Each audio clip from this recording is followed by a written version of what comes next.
Hi, Carrie. Hi, Shannon. How are Thanks you? for joining. I'm good. How are you? I'm good. Thanks for joining me today. So I called you recently and we were talking about all the different things that we're all going through, the changes that are happening in our lives. And so we decided to post a poll on Macaroni Kid and ask people what their biggest challenges were and see if we could offer some support. Yep. So this conversation is a follow-up to that poll, and I'm glad we were able to set this up and do this. Yeah, absolutely. So Carrie Morrison, if you guys don't know her, is the owner of Awaken Holistic Counseling Services in Newburyport on State Street. And she is a licensed health counselor who specializes in holistic counseling in private session and as well as community education. And she does a lot of local events in the greater Newburyport area. And if you know where the State Street Starbucks is, you know where her office is because it's right upstairs. I don't know how you don't drink coffee like every day, all day. I'm It very like lucky. that. I don't drink coffee. Smells great in my entryway, though. Oh, good. So anyway, I just wanted to give a little brief background on you, but I'd love to hear more from you on what you do and how you can help the community. Absolutely. It is quite a variety of things that I offer at my business. So as the owner of Awaken Holistic Counseling, my business is half private practice and half community education. So coming into Newburyport a few years ago, I decided that I wanted to make sure that everybody had access to the holistic information that I provide. And so I do a lot of community education classes out, especially through like the senior center. I've done some at libraries. I've done some at other local senior center areas like Rowley.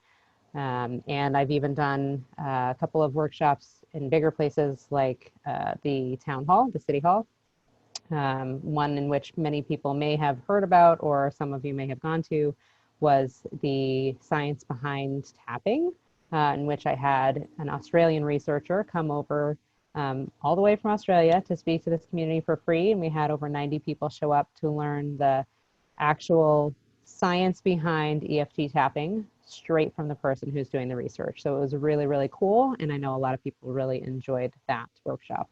So I do a lot of things like tapping. I also do private counseling services, as you had mentioned, Shannon. So I work with individuals, couples, families. I actually have a lot of experience working in the home with families because of my previous community, not community education, but I worked in community mental health for 4.5 years. So I was going out in the community in all of my clients' homes. And so I got to see a really awesome different side than I would see normally in my office. And it really just created a different kind of humanity to the work that we were doing. And it was one of my favorite experiences, honestly.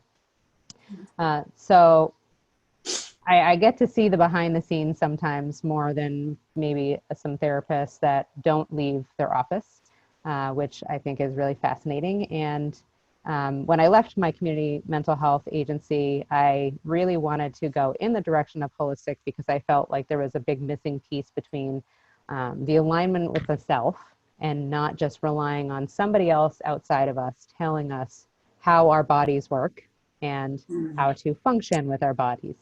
I really truly believe that we all have everything we need to know within us, and we may have just gotten off track over the years of not really knowing how to be in touch with that and how to listen to that. And so I teach people how to do that now in my practice. So in addition to the private counseling, I do coaching as well. My recent deliberate dating program has been pretty popular. And I also teach law of attraction classes and other things for the community to access if they're interested. So in addition to that, obviously, I've worked with a lot of kids. I actually have a background in doing a lot of kids work in my community mental health, but I also did a long stint working at a camp. So I have 18 years of working, being at a performing arts camp.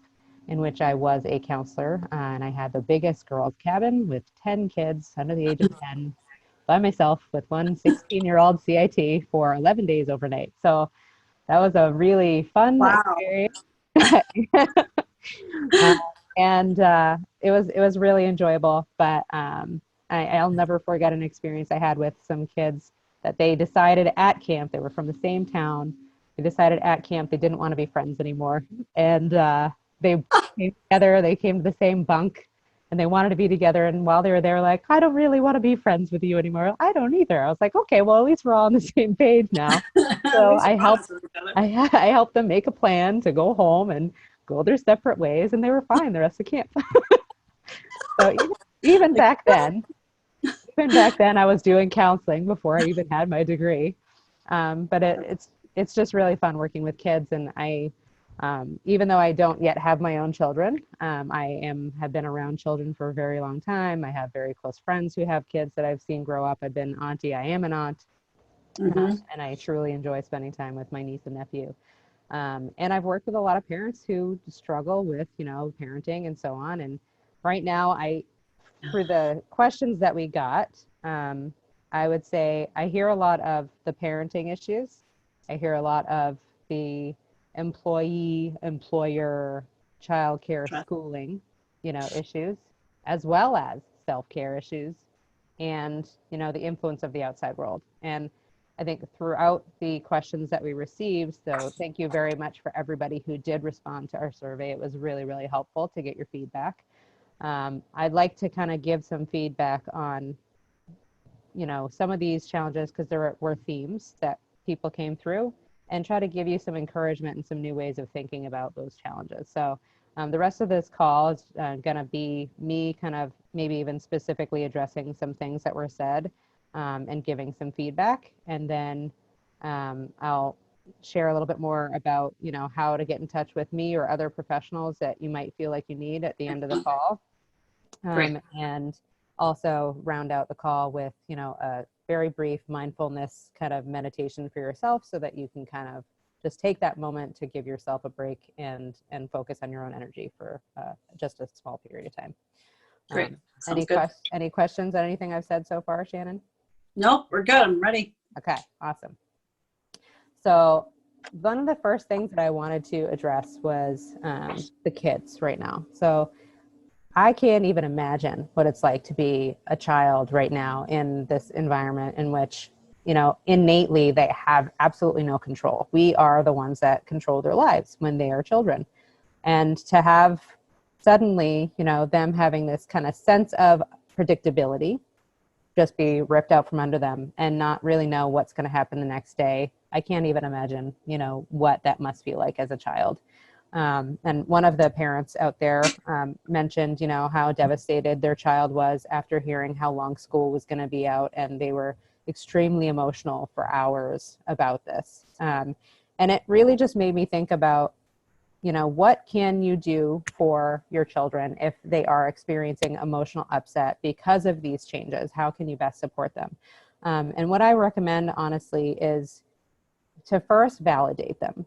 Validate that absolutely this is terrible. I totally hear you, and this is awful. I'm so sorry that you're feeling this way. And allow them to keep expressing their feelings because they really need to be able to get it out of their body, especially since we're stuck inside right now.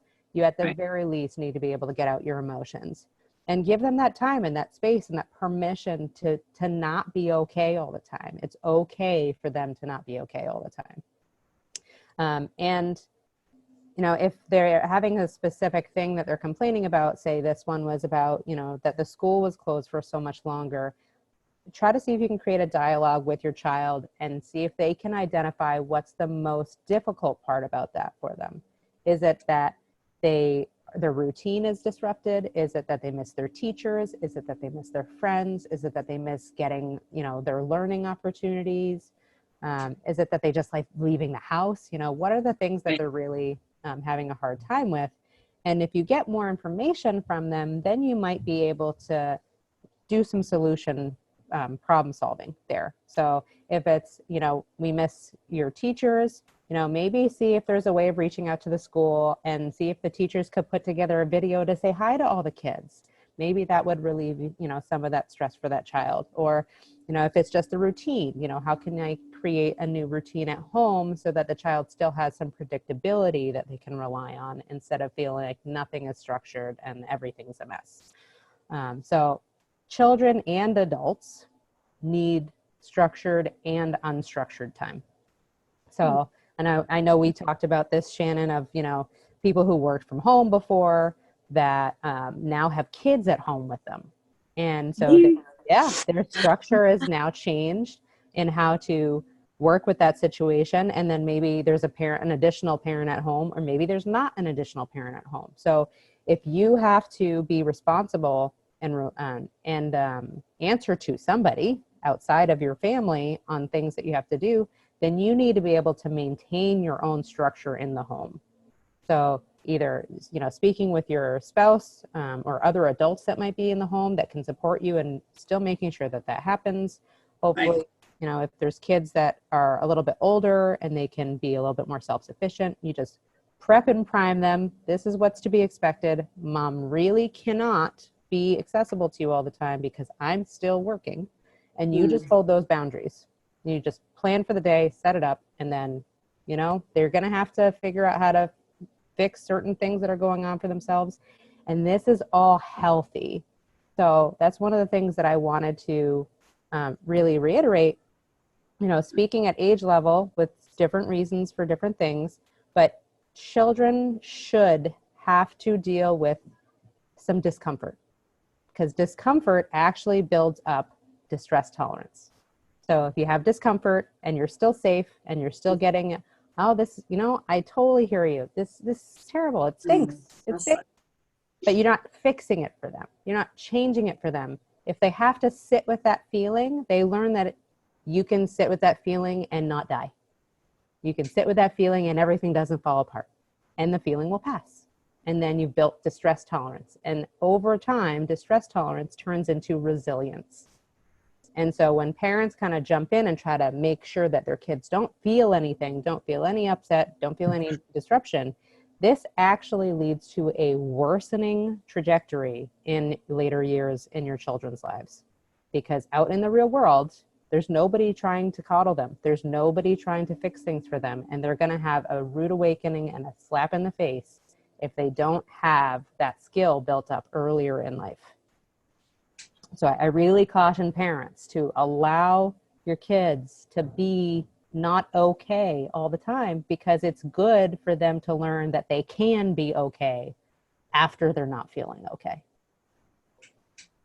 Yeah, that makes sense. Yeah. And so another one, it's so somebody else mentioned that, explaining to children why they can't do the things that they used to do.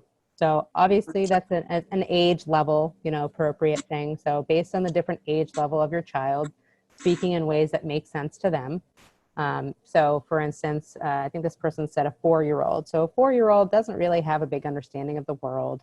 Even, the other child that was really upset about school may not understand the concept of time. So when you explain like, another month, the kid's like, this is forever. It's going to be my whole life. Like they feel like it's going to be gone forever because they haven't developed the concept of time yet. So, if saying that real amount of time is too painful for their developmental age, you say, for a bit longer. You don't need to actually define the specifics as long as you give them an answer and you say, as soon as I know when it's going to change, I will be telling you first.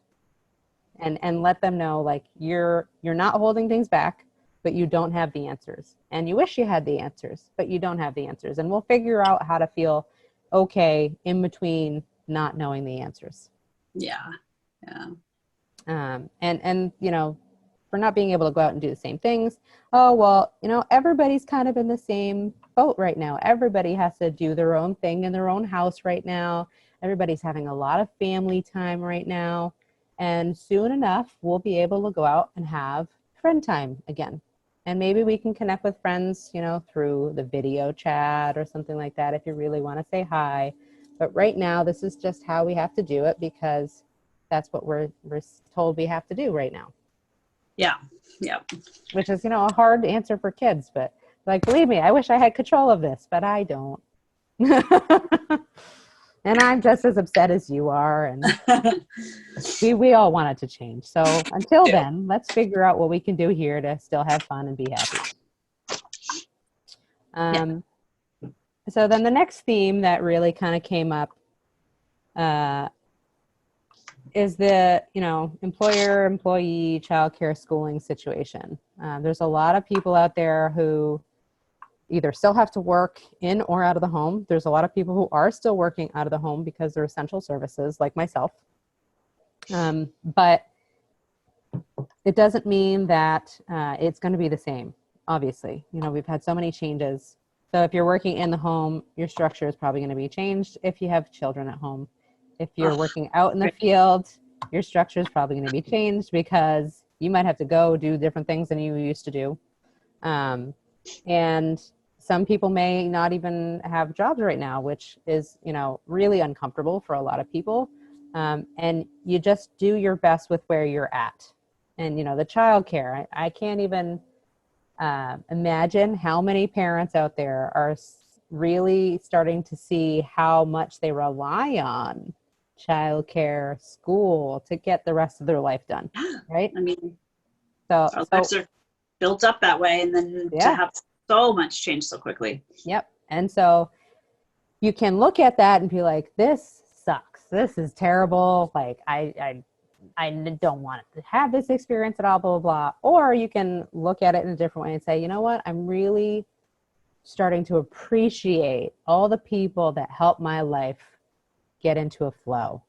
I appreciate the schools and what they do for the children. Yeah. I appreciate the childcare providers that help me to function in a much easier way.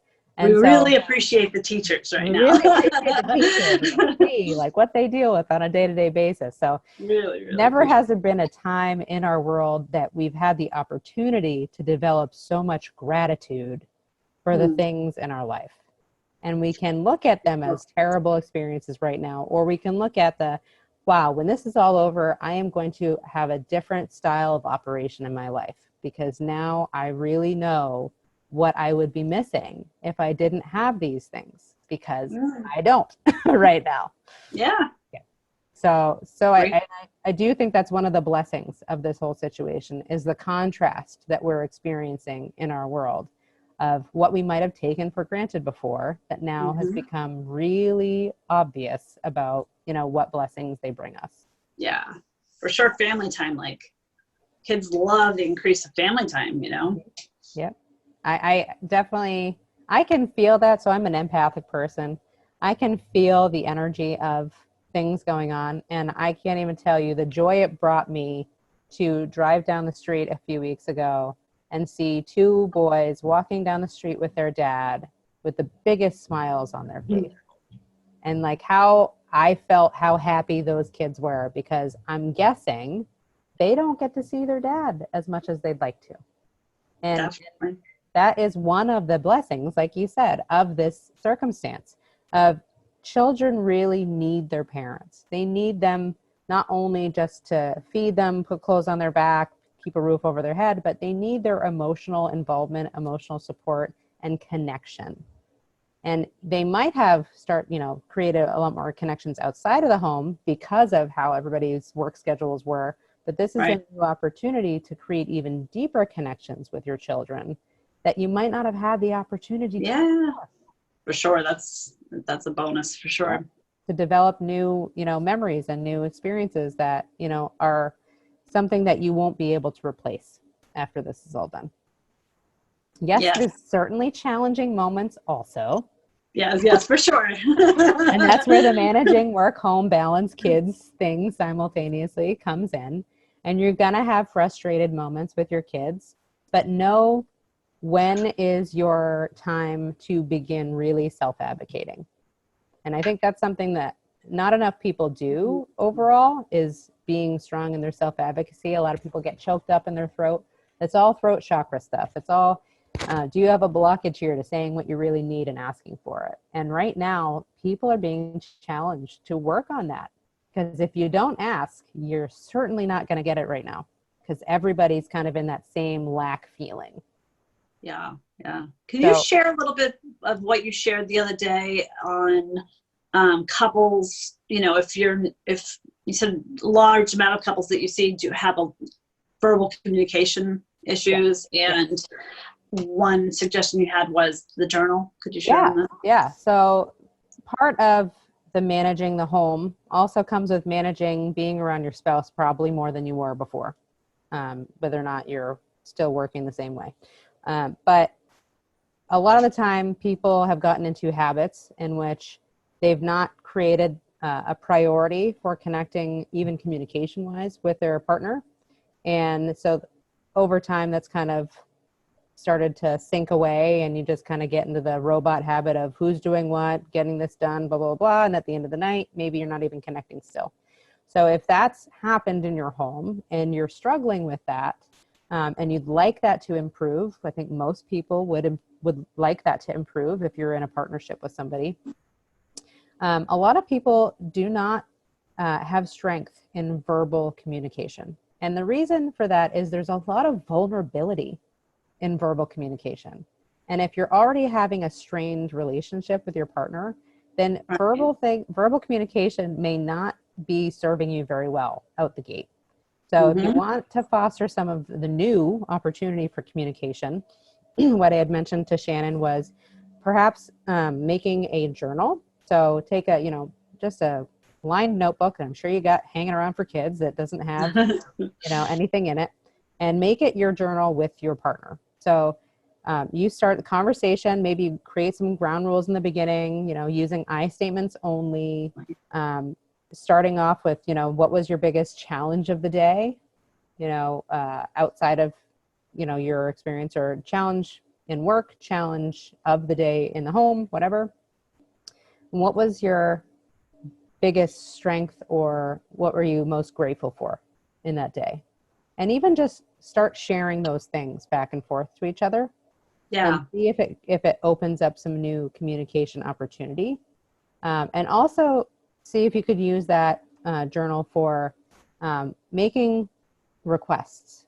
It would be really helpful for me if this could be addressed, or we could figure out a way to get this done together, or if you could handle this so that it would open me up to handle this. But be careful. Be careful not to probably say not to dictate. Not to dictate. It'd be really nice if you'd pick up your laundry and put it in the hamper sometimes. So for women out there who are listening to this, I like to share some of Alison Armstrong. She's a great author that talks a lot about men and women and their communication challenges. She's been studying men and women for 25 years. She has a lot of books on Audible, so I highly recommend looking into them if that's of interest. Okay. Alison Armstrong's with one L. You said? Yep. And she's all about, partnership and making sure that you can create a really fulfilling connection with your partner.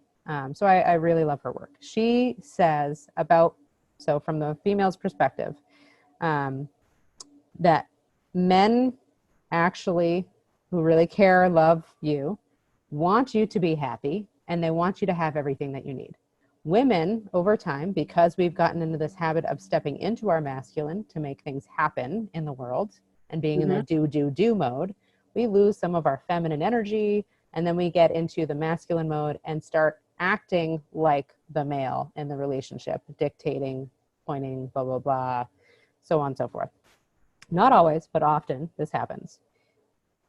Communication skills that are very simple to add that can flip some of this energy in that dynamic is speaking with intention by saying things like, it would make me really happy if blah, blah, blah, blah, blah. Or it would provide blah, blah, blah if you did this for me. Or if this happened, it would allow me to do this, blah, blah, blah. So men want to know how to protect, provide, and make you happy. Happy is their golden ticket. So if you say, it would make me really happy if, and you say what that was, it's not a guarantee that he'll do it immediately, but he'll pick it up. He'll listen to it. He'll hear it. And then given some time without any direction specifically, you might be surprised that they'll do it without even you asking them to do it. Sounds good. If you leave, so it's like leaving breadcrumbs. Yeah, leaving breadcrumbs. I'm going to drop some breadcrumbs. It would make me really happy, blah, blah, blah, blah. The other thing that I highly recommend, if you have the ability to right now, and sometimes people have extra time on their hands right now, is looking into your love languages.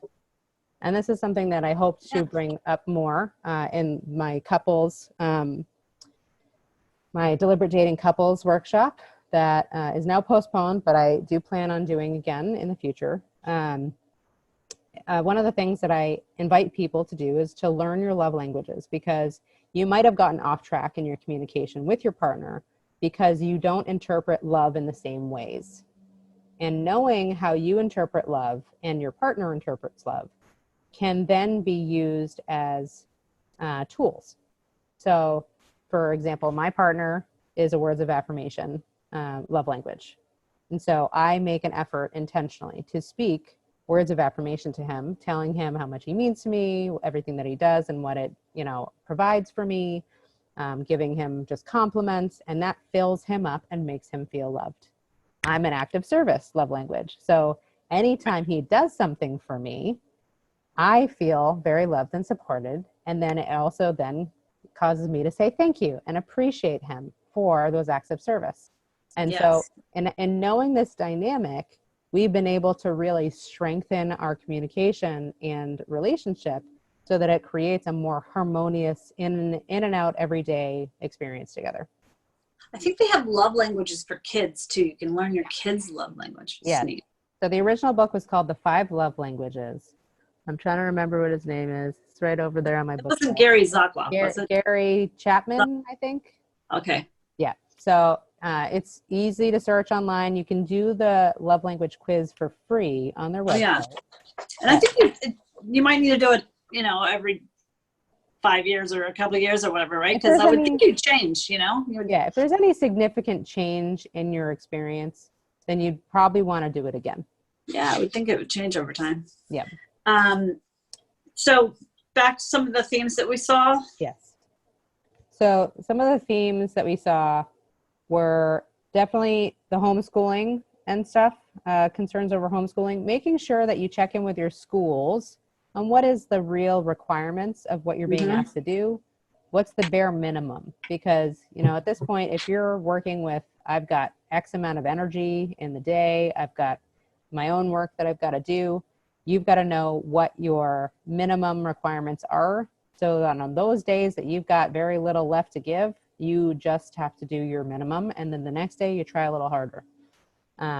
So know what those are and just do your best to meet the minimum. And if you are having a hard time with getting your work done, take the opportunity to speak up and contact somebody like that you're working with. Hey, it's been a little bit more hectic at home than I expected. I could really use a couple of extra days to get this, this project done, whatever, what can we do to work on this? So I always recommend people say, if there's something that's not feeling in alignment with themselves and it's not feeling good in your stomach when you think about it, always ask yourself, what are my other options?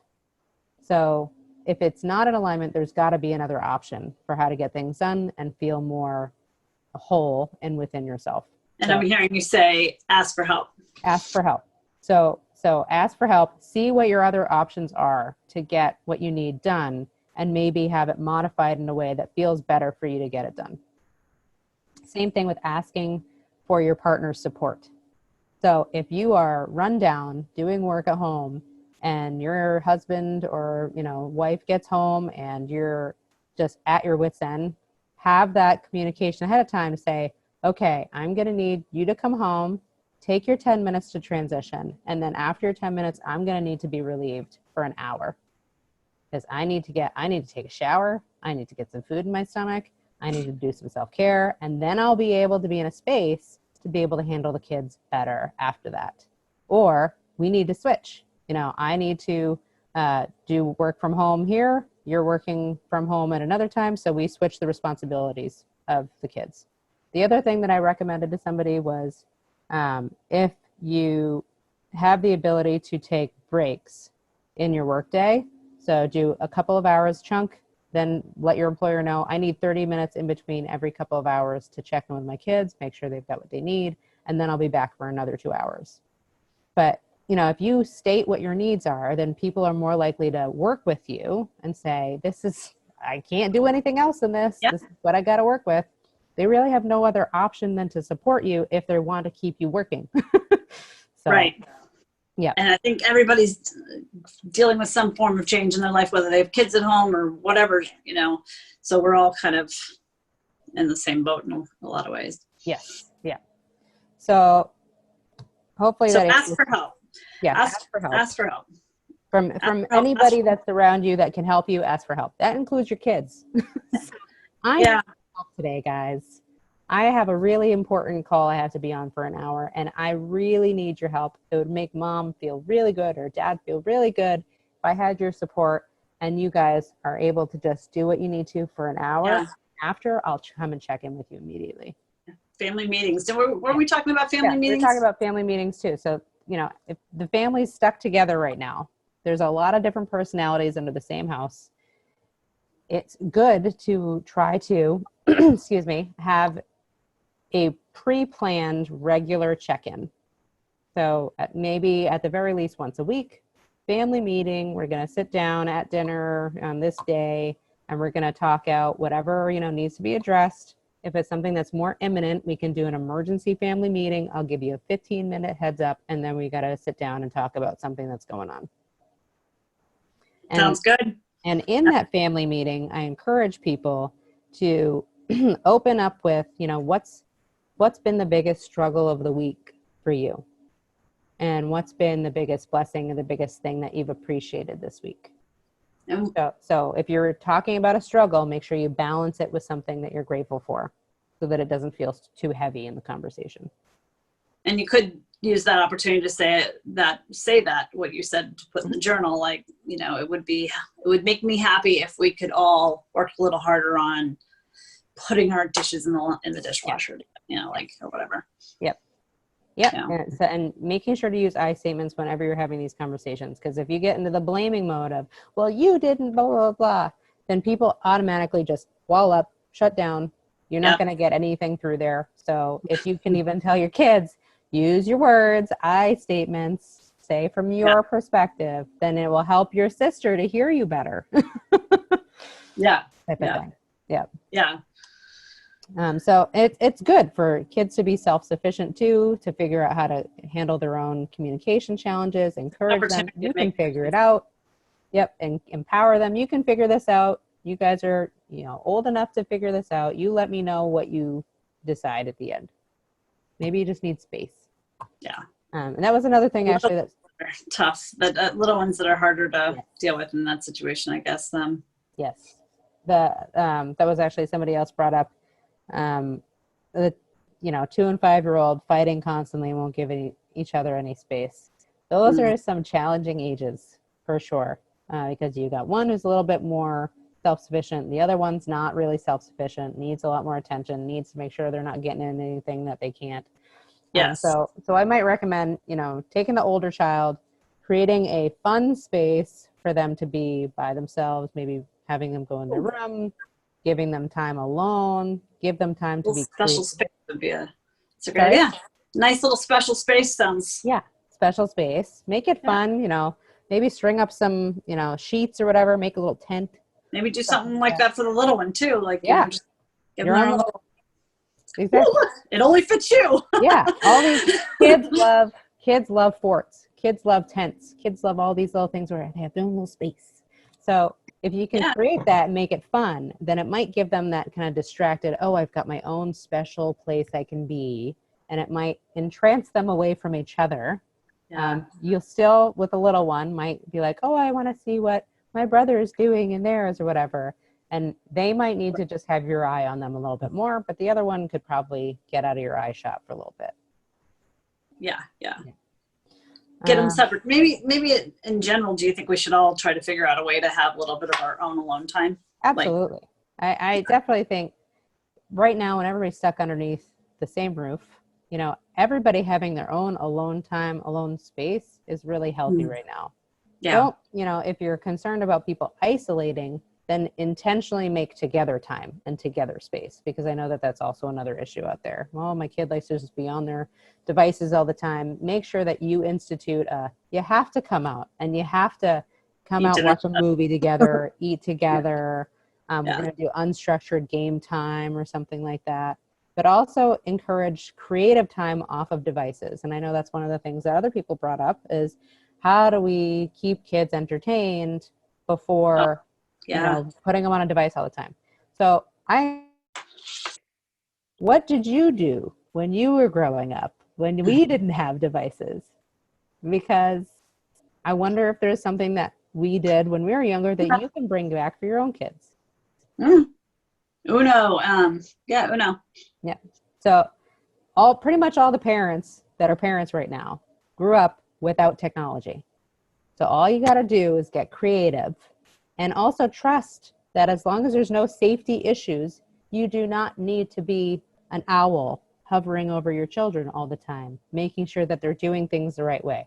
It's really healthy for kids to have unstructured, unsupervised, as long as safety is taken care of, time for them to be creative, for them to be imaginative, for them to just figure out things on their own. We don't need to be involved in every single thing that they're doing. We don't need to make sure they're entertained all the time. It's okay if they're not entertained.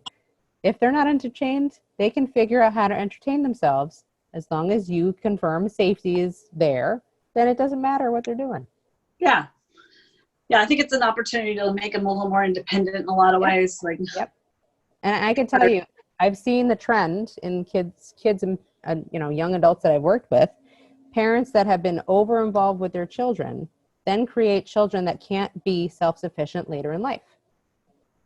And then they become dependent eternally on you. You want them to leave the house at some point, right? So, for sure. Oh, for sure. You really gotta go.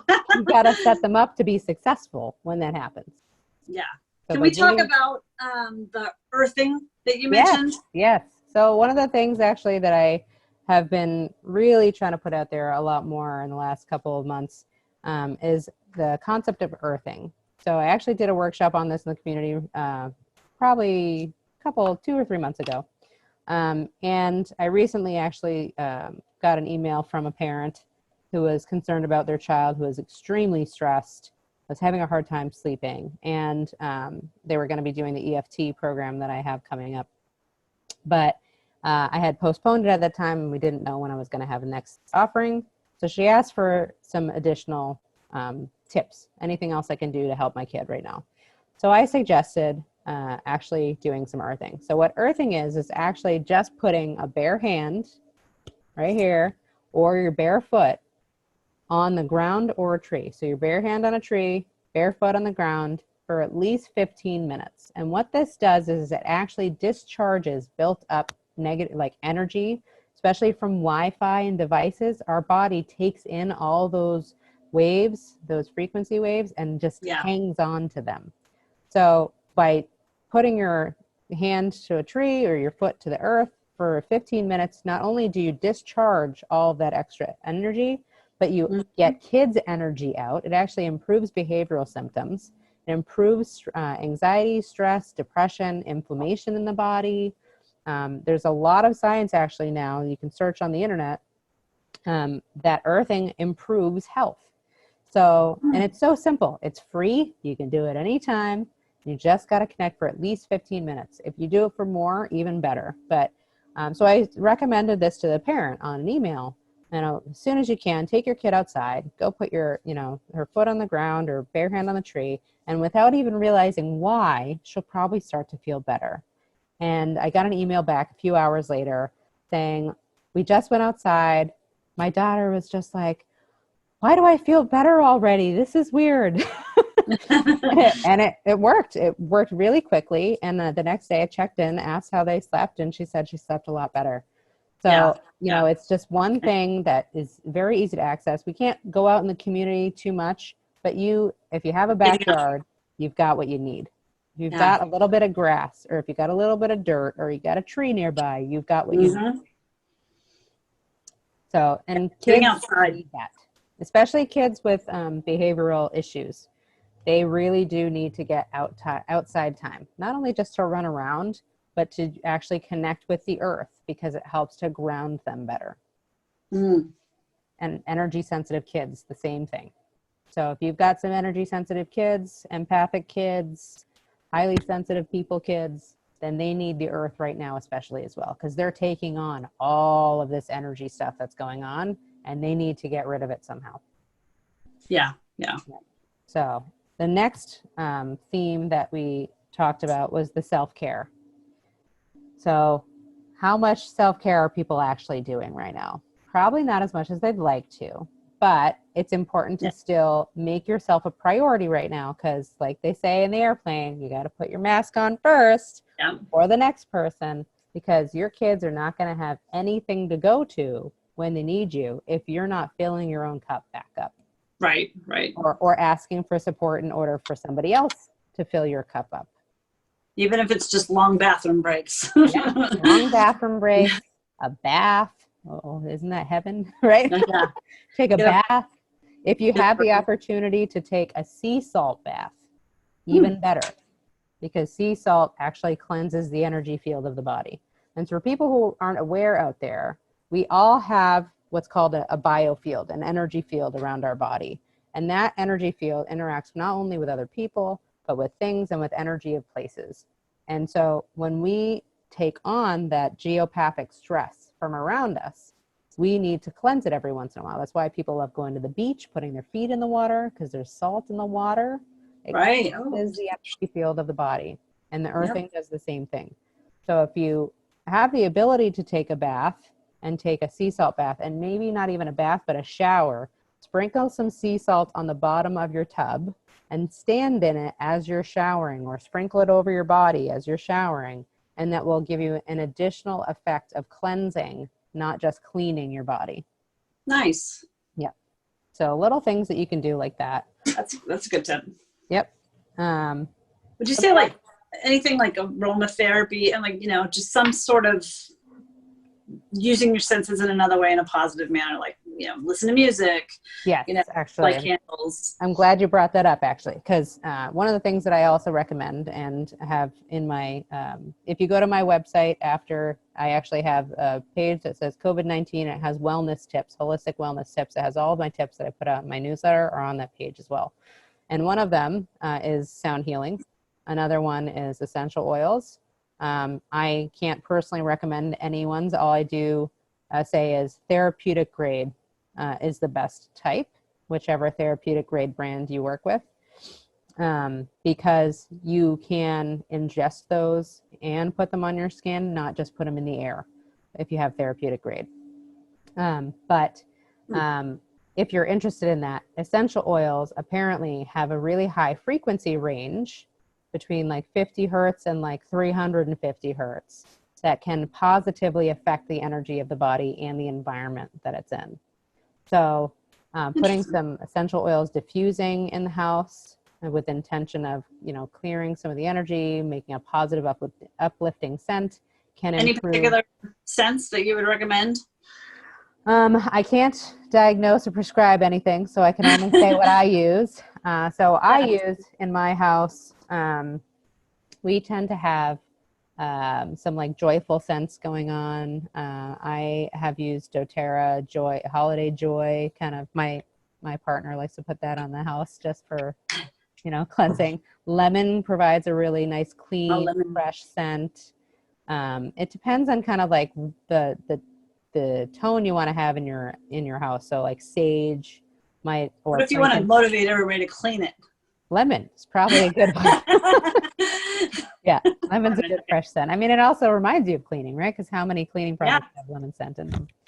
But the other thing about sound healing is really cool because it works without even realizing it. So if you put on relaxation music in the background in your house, like spa music or maybe some classical music, it actually changes the vibration of the environment, and then the kids harmonize with that music. I know my pets, I have 2 cats. My cats go to sleep every time I put on relaxation music. And they're very energy sensitive. So animals are very energy sensitive. Kids are energy sensitive. So I encourage people out there to test out putting some relaxation music on in the house, not maybe where you're working, because then it might put you to sleep, but where your kids are in the background, and see if it changes their behaviors. That's a good idea. Mm-hmm. So what's the next thing? Let's see.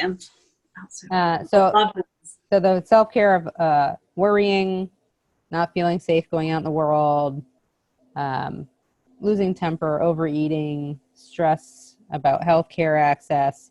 So all these things, feeling exhausted, all these things of just, one, check in and see if you're taking on outside world stress or if this is internal world stress. Right. Definitely reduce your news exposure to minimal right now, because not only are there a variety of things being said, so not everybody's even saying the same message. Right. But it's not usually in anything that's empowering or encouraging. It's all fear-based. So if you're constantly digesting fear all the time, of course you're going to feel fearful. So you do what you can to manage your environment, know what the basic recommendations are, keep that up, and then allow what the unknowns that we're still fully living in to just unfold as they're going to unfold, and maybe check in once a day, maybe at the end of the day, to see what new, information has come out. Don't do it right before bed, because you might get into some nightmares or worries in your night, in your sleep. Not sleep. Don't do that right before bed. Do it somewhere else before then. And just get what you need to know and then shut it off. Because if you just keep focusing on the news, you are going to drive yourself crazy with trying to get answers that we do not have yet. Yeah. Good point. And when we have the answers, everybody will know. It will be everywhere. You won't be able to avoid it. So you're not gonna miss it. Yeah. You're not going to miss it. I personally am somebody that does not watch the news all the time, because I know there's a negative energy to it. And I'm no use to anybody else if I am sucking in all that. So I have made the agreement with my higher power that if there's anything really important for me to know, it will come to me. And it's always done that. It's always come to me if I really need to know about it. Otherwise, I don't seek it out, and it works. So if you want to change how you operate in that way, you certainly can. Overeating, not losing your temper, listen to what your body is saying with those things. So if we're overeating, a lot of the time, we're not paying attention to feeling depressed. We're not paying attention to us feeling anxious and doing that self-care and giving ourselves more self-compassion and support. So pay attention to those physical symptoms that come up of you just not being able to hold yourself together anymore, which leads me to my next point. Give yourself some compassion. Yeah. Right now, don't be too hard on yourself. Everybody is stressed out. Everybody's going through this unprecedented experience. Nobody is perfect. Yeah. It is not reasonable to expect yourself to be perfect, to expect everything to look perfect still, to be doing everything to the T. I know. Let yourself just have a break. Great your job and stay skinny and everybody's all the things that are going on in our heads. I feel like there's like a COVID-19 15 being put on right now. Like a freshman 15, but can we all just agree to gain 15 and we'll just go from pandemic 15. Pandemic 15, everybody's going through because nobody's outside exercises and everybody's eating too much. And it's all emotional eating. So one, allow yourself to be imperfect right now. Allow yourself to gain a couple pounds. You can lose it again. If that's don't worry about the gray. Don't worry about the grays. We've all got the grays going on right now.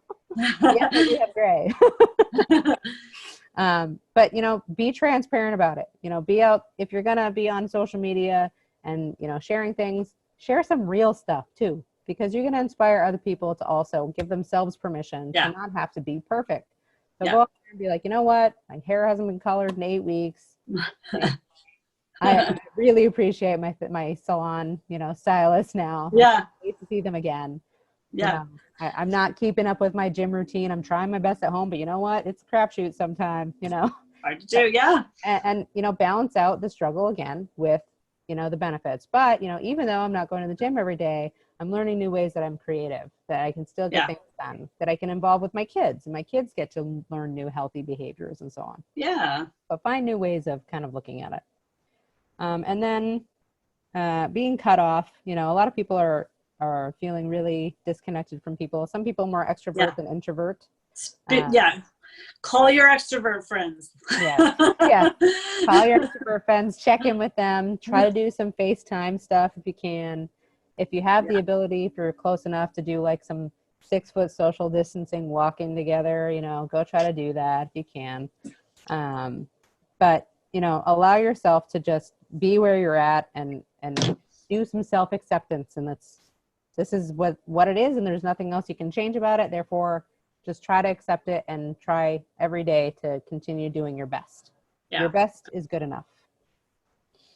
And then one of the other things that people talked about was the stress about influence of the outside world on loved ones and concern over other people's choices affecting other people.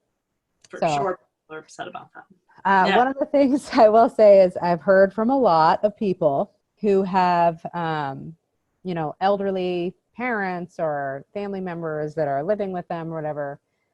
The elderly generation is, I swear, like on strike with this situation. They do not want to sit still. They want to leave their house as much as they can. And I do kind of feel like part of this is they do not want to feel like they're withering away, stuck in somewhere. Oh, yeah. So there might be some mortality thoughts that go along with that generation right now of, if I don't keep active, I'm just going to stop working. Yeah. Disappear. Yeah. Or, you might have people who've been through other things in their experience. Like people, I've heard this, I was in Vietnam War and that didn't kill me. So blah, blah, blah. Like, they're more patriotic about like, this is ridiculous. So, listen to them, bring up your concerns to them, and, set some boundaries if you need to. So if you have some elderly people who maybe are making different choices, they're going out in the community all the time, whatever, and they live with you, let them know my concerns are not only that you might get sick, but that you could bring something back to our family, and we're trying to stay as healthy as possible here. I don't want you to get hurt. I don't want other people to get hurt. How can we make this easier? Can we come to an agreement about maybe if you're going to go out at all, this is the amount of times that we both agree that you should do that right now until things have shifted again. Yeah. Because it's respecting both parties. Or if you go out, that you're isolating yourself for a period of time, or you're showing me that you're doing all the healthcare things that you need to, so that it reduces some stress about what you might be bringing back. You could you speak to how you're working still and how people can reach out to you and get with you? And yeah, absolutely. So I am lucky enough to have my own very big office space in downtown Newburyport. So I am completely controlling my entranceway. I have a private hallway, I have a private lobby, and I have a private office with a private bathroom. So any clients of mine that want to still come in for in-person sessions, I am still allowing them to come in for in-person sessions. And between every client, I've made extra time that I have time to wipe down any surface that anybody's touched with some sanitizing wipes. I have hand sanitizer in my office, and I have plenty of space for me to keep more than enough room for 6-foot distancing as recommended by the CDC. So I'm happy to do that. I also have had clients request to just do virtual sessions. So I am offering virtual sessions also for people.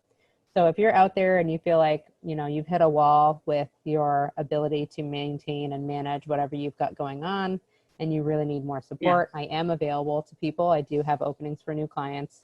And you're, again, welcome to come in here. Some people might be really happy to get some space away from family or whatever they've got going on. You're welcome to come into my beautiful office space. It's very zen. It has crystal bowls playing in the background, and I can attest. I've been there. It's really relaxing in that room. they have actual crystals everywhere. So it's a very energetically intentional space to provide the easiest process for people to just be with whatever they need to, get it out and get some feedback, and try to find some new solutions to their challenges. So I am available. If you are interested in contacting me, you are welcome to go to my website, which is www.awaken, AWAKENHCS.com.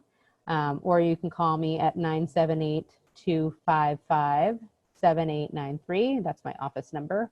Perfect. I do have email that you can reach out to through my website. That tends to be a little bit easier for me to get because I am at home when I'm not needing to be inside my office. But I'm happy to answer any questions and follow up with anybody after this call. So to wrap up, I think, do you have any other questions that we haven't covered, Shannon? Nope. I think we covered a lot of ground, and I think you gave us some recommendations, some skills, some tips to help us. Awesome. I hope that it is helpful for whoever is watching this video. And I hope that I answered as many questions as I could in the short hour that we had. But to end this video, I would love to do just a quick mindfulness meditation. So just ask you to get comfortable in your seat, uncross your legs. And if you're able to close your eyes for a moment. And take a big deep breath through your nose and out through your mouth. And another deep breath in through your nose and out through your mouth. And I'd like you to imagine a bright white light coming down from above your head, down, pouring over your head, and imagine like it's dripping down your face, this beautiful bright white light of pure energy, dripping down, covering your whole face, going into your neck, down your shoulders, into your chest, down to your abdomen, and into your hips, and down your legs, to your knees, your shins, down your ankles, and your feet. Imagine that white light pouring down straight into the earth, and just pulling all that energy through your head, through your body, clearing out anything that's stuck, anything that's heavy feeling.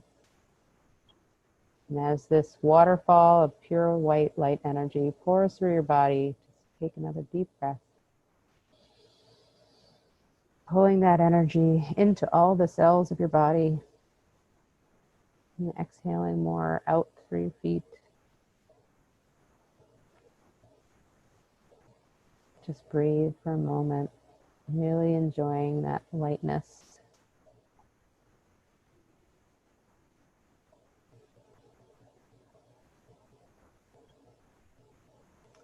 And then imagine that the white light is starting to stop dripping through your feet, pulling back up a little bit.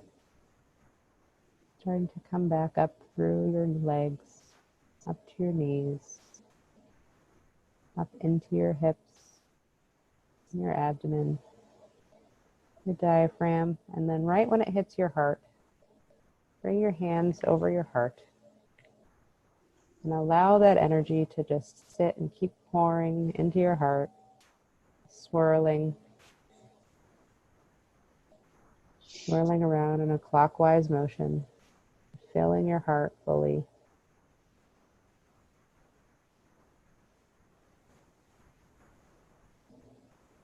Letting it radiate, expanding out.